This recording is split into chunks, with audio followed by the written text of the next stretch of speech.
We interpreted the results of a specimen stain, described the process of microbiology testing for identification and susceptibility, and identified the normal human flora and their role in infectious diseases.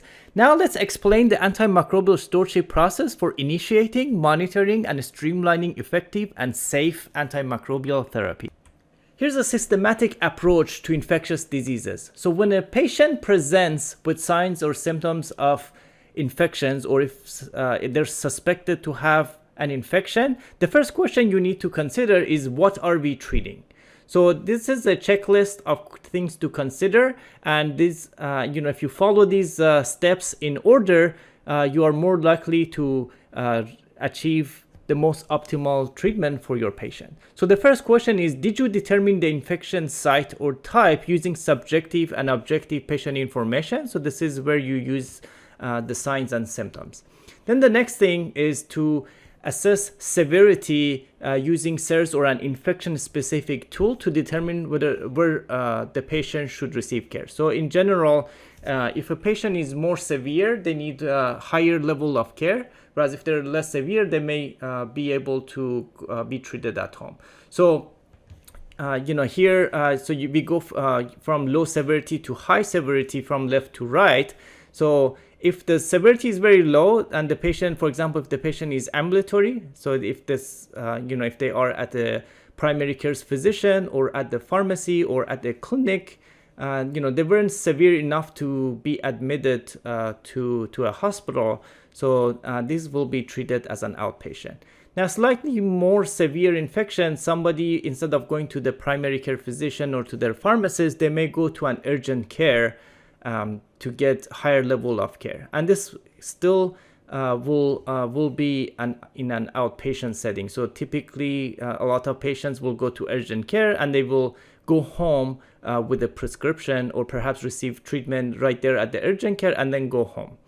And occasionally, they may have gone to the urgent care, and urgent care may, escalate it into an emergency department. So they may send them to the emergency department if that's appropriate. And you will see that emergency department at the hospital is kind of in between. It's the bridge between outpatient and inpatient, because a lot of people will go to an emergency department and then go home once they get treatment. So they may not be severe enough to be admitted to the hospital. So they may get a prescription and go home, or they may get treatment in the hospital and then go home. Or if they are severe enough, they will be assessed in the emergency department and then get admitted to the hospital, so typically in the general ward. And if it's more severe, they may need to be admitted to the ICU. So these will be in the inpatient setting. So that's why severity needs to be assessed in order to see where the patient needs to go.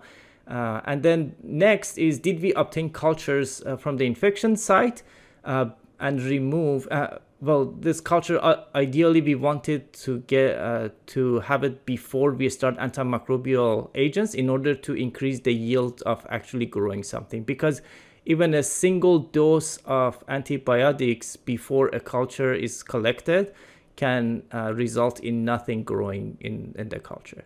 Now, that's not always the case, but increases the risk. So ideally, if it's possible, we want to get the sample before we start antimicrobial agents. And then, of course, we want to make sure that we remove the infection source. And we'll talk about this source control throughout the course.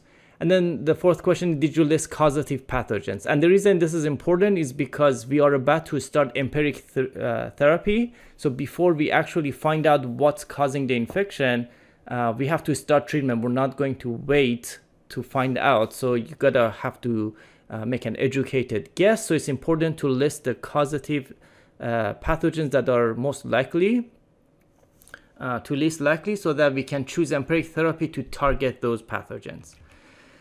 And then the second thing to consider is, how can we ensure the patient receives the most effective therapy? So first we'll talk about effectiveness, and then we'll talk about safety. So for effectiveness, these are the things to consider. Obviously we want to start with non-pharmacologic therapy when possible. And then we want to use reliable resources, so guidelines. Sometimes there may not be a guideline for what the patient has, but typically we do have IDSA guidelines. So IDSA is Infectious Diseases Society of America, and sometimes other organizations may have guidelines, which we will cover throughout the course. And we want to make sure we choose antimicrobial regimen of choice based on guidelines or other reliable sources such as randomized controlled trials. Next is if more than one option is listed as first line, did we select regimen that meets the following criteria? So the first criterion is did you use an antibiogram or another reliable resource to select a regimen with activity? And here's what an antibiogram is. So every hospital essentially has an antibiogram, and here's what it looks like.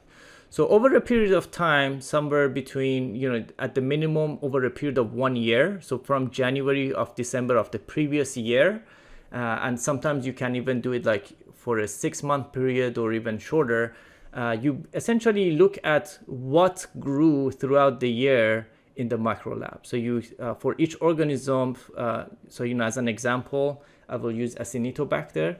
So over the period of 12 months, there were 55 isolates that were identified in the micro lab, and then you can see what was the percentage that was susceptible for each antibiotic that was tested. So if there's a dash, it just either wasn't active or wasn't tested, and then if there's a number, it's telling you what percentage was susceptible. So for example, here it will tell you that 22% of those 55 isolates were susceptible to ceftriaxone. So this number is percentage. It's not saying 22 of the 55. It's saying 22% of the 55.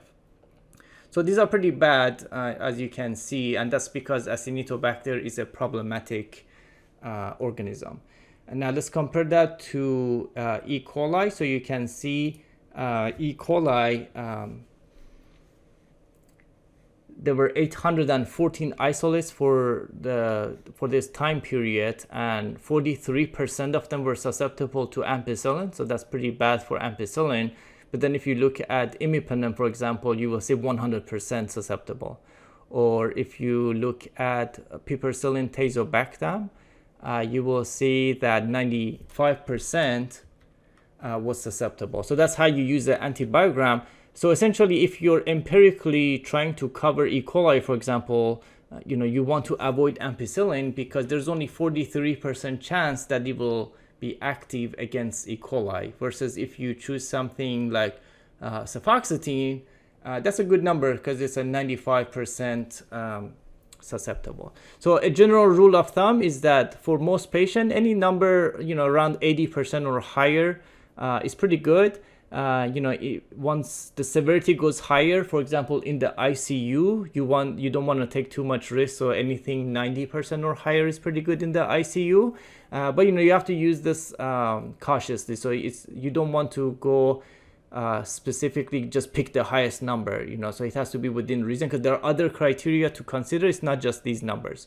So for example, here between piperacillin tazobactam and meropenem, it sounds like meropenem is better choice because of 100%, but in practice, piperacillin tazobactam is a better option because it's a safer drug compared to meropenem because of the collateral damage caused by meropenem, which we will talk about throughout the course.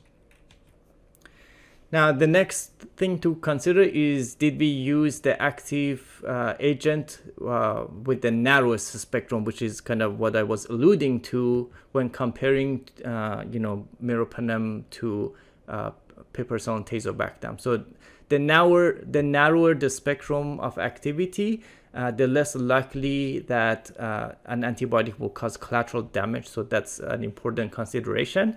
And then the next thing is, did you use an antimicrobial agent that penetrates the infection tissue? So for example, if the infection is in the CSF, in the brain, you want to make sure that we choose an antibiotic that actually goes to the brain. It's not something that doesn't get to the site of infection. Or if it's in the lungs, in the respiratory tract, you want to make sure it's something that does go to the lung, as opposed to something that doesn't. And we'll again cover those throughout the course. And then the next question is, for severely ill, did you consider using IV antimicrobial agents? And this has to do with, should you use oral agents or injectable agents? And in general, when people are severely ill, you want to start IV first for several reasons. One reason is that it takes time for oral antibiotics to be absorbed. So you don't want to delay the action of antibiotics because you're waiting for absorption. So that's one reason. Second reason is when people are severely ill, they are likely nauseated and they're vomiting. So you don't want to lose your antibiotics that you gave orally because of that. And then the third is that depending on the illness itself, some people may not be able to absorb as much if you give orally. So for all of those reasons and many more, in general, you want to start IV when people are severely ill. Now, I do say severely ill. You don't want to start IV for everyone, but if they're severely ill, and then as they improve, we will have opportunities to switch from IV to PO. Now, the third thing to consider is safety now. So, of course, you always want to check for drug allergies and select antimicrobials that do not cause allergic reaction. So if somebody has a allergy to the drug that's listed, you want to use an alternative. For women of childbearing age, you want to avoid teratogenic, so anything category X you want to avoid. And then you want to evaluate if a patient is at risk for antimicrobial agent adverse effects or if other contraindications exist. So check for any contraindication for each antibiotic. And then you want to check for drug-drug interactions and, depending on what other drugs the patient is on. For immunocompromised patients and some of these severe infections like meningitis and endocarditis, it's typically recommended to use bactericidal instead of bacteriostatic. And we'll talk about the differences between bactericidal and static throughout the course.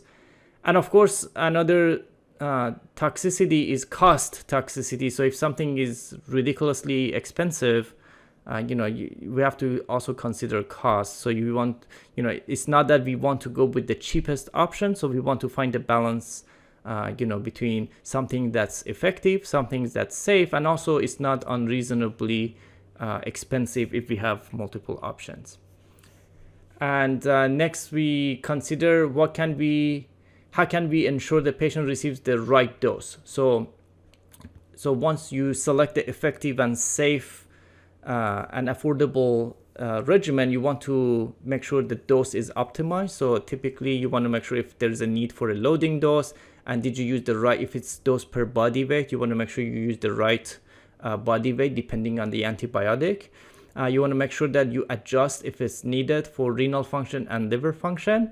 For severely ill patients or if MIC data are available, we can use pharmacokinetic and pharmacodynamic principles to optimize the dose, and we'll talk about those principles throughout the course. For outpatient, we consider selecting a regimen dose no more than twice daily to improve adherence. So if you're giving an antibiotic that's dosed 4 times a day, that's very inconvenient and it's easy for patients to miss 1 or 2 doses.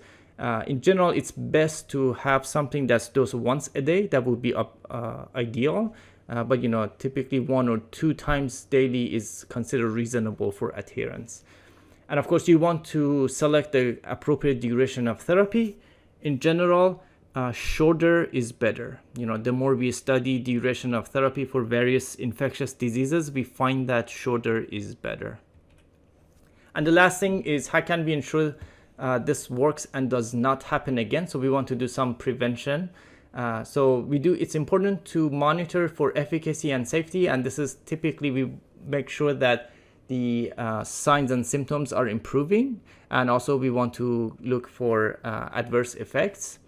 And then if culture and susceptibility results have returned, did we start again at checklist item 7B? So that's where you can change to a more appropriate antibiotic. And the reason this is down on number 21 because it takes some time for these results to come back. So in the meantime, we did all the items on this checklist And then when the results come back, we go back and start again at number 7B and go down.